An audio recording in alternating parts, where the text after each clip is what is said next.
इस क्वेश्चन में बोला है यदि विस्थापन समय ग्राफ निम्न हो, यानी ये आपको दे रखा है, यहाँ पे विस्थापन दिए है, यहाँ पे समय दिए कि विस्थापन समय ग्राफ ये हो, तो इसके लिए वीटी ग्राफ यानी वेग समय ग्राफ कौन सा होगा। तो सबसे पहले इस तरीके के क्वेश्चन को करने के लिए जो गिवन ग्राफ होता है इससे दी गई सूचना फाइंड करो और फिर ऑप्शन में चेक करो कि उनसे मिलती जुलती सूचनाएं किसमें है। तो सबसे पहले देखें, अपने को दिया है विस्थापन समय ग्राफ। तो विस्थापन समय ग्राफ से वेग समय ग्राफ कैसे निकालते हैं, तो इसके लिए आपको पता होना चाहिए कि वेग v और विस्थापन में जो संबंध होता है वो संबंध होता है v बराबर dx/dt। ग्राफ की बात करें तो इसको अपन ऐसी लैंग्वेज में भी लिख सकते हैं कि v बराबर dx/dt। तो इसको ऐसे भी कह सकते हैं कि xt ग्राफ का ढाल, xt ग्राफ का ढाल आपको वेग बताएगा। मैंने बताया था कि xt ग्राफ का ढाल आपको वेग बताएगा। ठीक है, तो अपन कह सकते हैं कि इस ग्राफ का ढाल अपन यहाँ पे फाइंड करें, यानी यहाँ पे अपन देखें तो ये अपन कह सकते हैं पॉजिटिव है। तो इस वाले में अपन कह सकते हैं कि v कैसा है, तो इस केस में v पॉजिटिव है। बात करते हैं थोड़ी सी आगे की, तो आगे की आप देखोगे तो इस वाले बिंदु पे इसका ढाल ऐसे है, तो तुम कह सकते हो यहाँ पे वेग 0 है।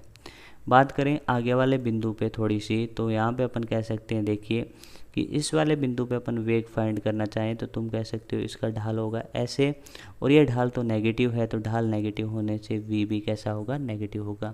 तो तुम कह सकते हो कि इस ग्राफ में यहाँ से लेके यहाँ तक वेग पहले क्या है, धनात्मक है, उसके बाद शून्य है, उसके बाद ऋणात्मक है।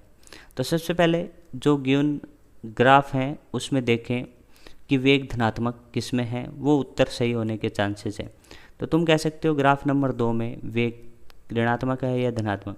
तो प्रारंभिक वेग यहाँ पे ऋणात्मक है, जो कि अपना ऑप्शन में कह रहा है, अपने क्वेश्चन में कह रहा है कि धनात्मक होना चाहिए, बट ऑप्शन कह रहा है ऋणात्मक, तो ये नहीं होगा।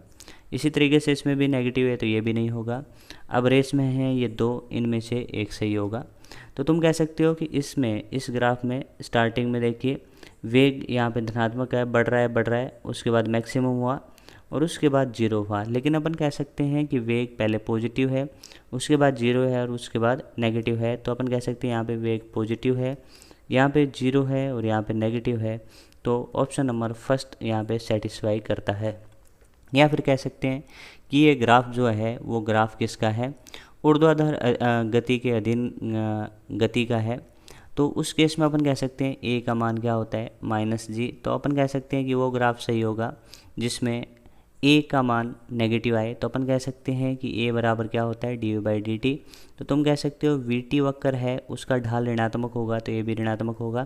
तो अपन कह सकते हैं vt वक्र का ढाल तो ऋणात्मक इसमें है, तो इस वजह से भी ऑप्शन यही सही होगा। तो कैसे ही कर सकते हो आप, इस वाले ग्राफ से सूचनाएं निकाल के इस वाले में अप्लाई करनी होती है।